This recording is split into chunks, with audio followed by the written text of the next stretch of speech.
Ryan thought he had it all: a rewarding job, a devoted wife, and a bright future. Life appeared to be full of promise, and he often admired how smoothly everything had fallen into place. His wife, Melissa, was his rock. Married for 3 years, she was the perfect balance of warmth and determination. Together, their shared compassion and tenacity allowed them to pursue their common goal of starting a family. As a software programmer, Ryan had the opportunity to travel the world while advancing his career. He steadily climbed the ranks at his company, earning the respect of his co-workers and a consistent salary that afforded them a luxurious lifestyle. Melissa, on the other hand, flourished in the business sector. She worked as an executive assistant to the powerful and enigmatic CEO of Hale Enterprises, Victor Hale. Despite the demands of her profession, she found fulfillment in her work and often shared stories about her daily struggles and victories. Their love filled their home, its walls adorned with pictures from their travels, moments of joy and adventure. Their dinner table was a place of laughter, their living room a space of comfort, and their quiet moments together were spent discussing the future, baby names, nursery designs, and their dreams of building a family. It felt as though every piece of their life fit together perfectly. But then, Ryan began noticing Melissa's late evenings at work. At first, it was occasional, just an extra hour here and there. But over time, it became a frequent occurrence. Ryan knew Melissa sometimes stayed late to finish reports or arrange Victor's business trips. She was dedicated to her job and thrived under pressure. But as the weeks passed, the late nights became more frequent. "I'll be home late again," Melissa texted one Thursday night. The message was hurried, almost dismissive. Victor needed her to complete a last-minute task by morning. Despite the frustration he felt, Ryan responded as he always did. "No problem. Let me know if you need anything." But he couldn't ignore the growing sense of unease. Her texts had become shorter. Her once detailed accounts of her day now reduced to vague updates. When she got home, she seemed distracted, her energy depleted. Their conversations lost their usual warmth, replaced with quiet nods and tired smiles.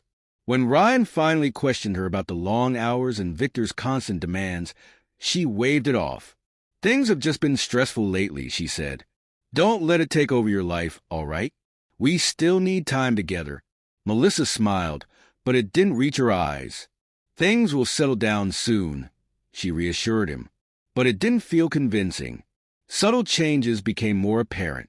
Melissa, who once had a relaxed approach to her wardrobe, now put extra effort into her appearance, choosing sleek, professional outfits even on casual workdays. Ryan tried to brush off his suspicions. Melissa had never given him a reason to doubt her. He trusted her, but that trust was beginning to waver. One evening, she sat across from him at the dinner table, her face tense. "I forgot to tell you, I have to go on a trip next week.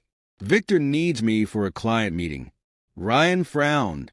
"You just got back from a trip last month." "I know," she sighed, rubbing her temple. "But this is important." Ryan nodded slowly, masking his disappointment. "All right, just don't overdo it." Melissa gave him a quick kiss on the cheek. "Thank you for understanding." Then, she disappeared into the bedroom to pack. Ryan sat alone at the table, staring at the half-eaten dinner he had prepared. He told himself this was temporary, that things would go back to normal. But as he lay awake that night, Melissa sleeping beside him, the sinking feeling in his chest told him otherwise. Over the next few weeks, their distance grew. Conversations became stilted, filled with evasive answers and rushed justifications. One evening, as they sat down to eat, Ryan tried again. "How was your day?" Melissa sighed. "Victor's been on my case about deadlines. It's exhausting." Ryan studied her, and after work, she hesitated before shrugging. "Nothing really. I stayed late." Her phone buzzed on the counter. She quickly reached for it, turning the screen away from Ryan's view. His stomach tightened. "Yeah," he prompted. She set the phone face down. "It's just Victor being demanding again." Ryan exhaled slowly. He had never met Victor in person, but Melissa often mentioned him, usually in a mocking tone, describing him as arrogant and overbearing. But lately, her tone had shifted, less playful, more cautious. The tension reached a peak when Melissa insisted they attend a business gala together. "It's a great networking opportunity," she said. Ryan wasn't thrilled, but he wanted to support her. The event was extravagant, held in a grand ballroom with a live jazz band and shimmering chandeliers. Melissa looked stunning in a sleek navy dress, her hair elegantly styled. Ryan felt proud as they walked in together, but as the evening went on, he couldn't shake the feeling that he was an outsider. This was Melissa's world, a world in which she seemed to belong effortlessly. Then Victor appeared. Ryan disliked him instantly. He was a tall, broad-shouldered man with a confident, almost smug expression.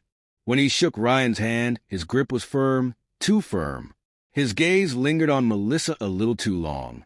"Melissa's told me so much about you," Victor said in a patronizing tone. "I hope you don't mind."